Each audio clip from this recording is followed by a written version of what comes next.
America लगातार भारत और दुनिया के अन्य देशों के खिलाफ कुछ ऐसा कर रहा है जिससे पूरी दुनिया में डर का माहौल है। अब अमेरिका ने एक और फैसला लिया है जिससे भारतीयों के लिए अमेरिका में नौकरी करना और मुश्किल हो गया है। अमेरिका को अत्याधुनिक टेक्नोलॉजी सेक्टर में बादशाह बनाने में H-1B वीजा ने काफी मदद की है, लेकिन अब प्रोजेक्ट फायरवॉल के जरिए सिलिकॉन वैली के भविष्य को खत्म करने की कोशिश की जा रही है।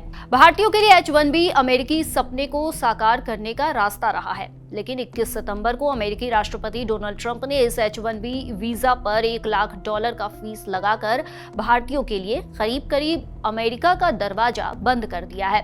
अमेरिका के वाणिज्य सचिव हावर्ड लुटनिक ने कहा है कि सभी बड़ी कंपनियां इस प्रस्ताव पर सहमत है। उन्होंने कहा कि इस बदलाव के बाद 85,000 H-1B की वार्षिक सीमा की तुलना में बहुत कम H-1B वीजा जारी किए जाएंगे, क्योंकि ये अब आर्थिक रूप से लाभदायक नहीं रहा। इस बीच अमेरिकी सीनेटर टॉम कॉटन ने राष्ट्रपति डोनाल्ड ट्रंप के H-1B वीजा पर सख्ती की पैरवी की है। उन्होंने कहा कि ये प्रोग्राम अमेरिकी कर्मचारियों को नुकसान पहुंचा रहा है और अगले हफ्ते वो 2 नए बिल को पेश करने वाले हैं।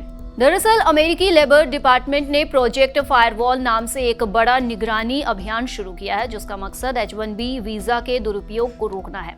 इस पहल में बाहर से नौकरी करने वालों पर सख्त जांच, उचित वेतन और अमेरिकी कर्मचारियों की भर्ती को प्राथमिकता देने जैसे नियम शामिल किए गए हैं। सोशल मीडिया प्लेटफॉर्म एक्स पर कॉटन ने लिखा है कि राष्ट्रपति ट्रंप और सेक्रेटरी लुटनिक बिल्कुल सही है कि H-1B कार्यक्रम में सुधारों की आवश्यकता है। अगले हफ्ते में 2 विधेयक पेश कर रहा हूं जो इस कार्यक्रम में बेहद जरूरी बदलाव लाएंगे और अमेरिकी कामगारों को प्राथमिकता देंगे। H-1B वीजा ने ही अमेरिका के टेक्नोलॉजी इंडस्ट्री को ये वैश्विक धार दी है, जिसकी वजह से सिलिकॉन वैली दुनिया का इनोवेशन हब बनी। एलन मस्क, जो आज दुनिया की सबसे बड़े इनोवेटर्स में गिने जाते हैं, इसी प्रोग्राम के रास्ते अमेरिका आए थे। दक्षिण अफ्रीका से पढ़ाई के लिए अमेरिका आए एलन मस्क ने शुरू में J-1 वीजा लिया था और बाद में उन्होंने H-1 वीजा हासिल किया था। आज उनकी कंपनियां SpaceX, टेस्ला, न्यूरालिंक और एक्स न सिर्फ अमेरिका बल्कि पूरी दुनिया में इनोवेशन और टेक्नोलॉजी की दिशा तय कर रही है। मस्क खुद कई बार सार्वजनिक तौर पर कह चुके हैं कि H-1B ही वो कारण है जिसकी वजह से मैं और मेरे जैसे कई दिग्गज अमेरिका में रहकर देश की ताकत बने।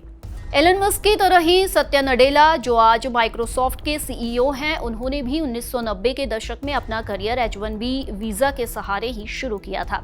वहीं सुंदर पिचाई, जो आज गूगल और अल्फाबेट के CEO हैं, उन्होंने भी भारत से अमेरिका का सफर H-1B वीजा से ही तय किया था। भारत से पढ़ाई के बाद वो अमेरिका आए और धीरे धीरे दुनिया की सबसे बड़ी टेक कंपनी के शीर्ष पद पर पहुंच गए।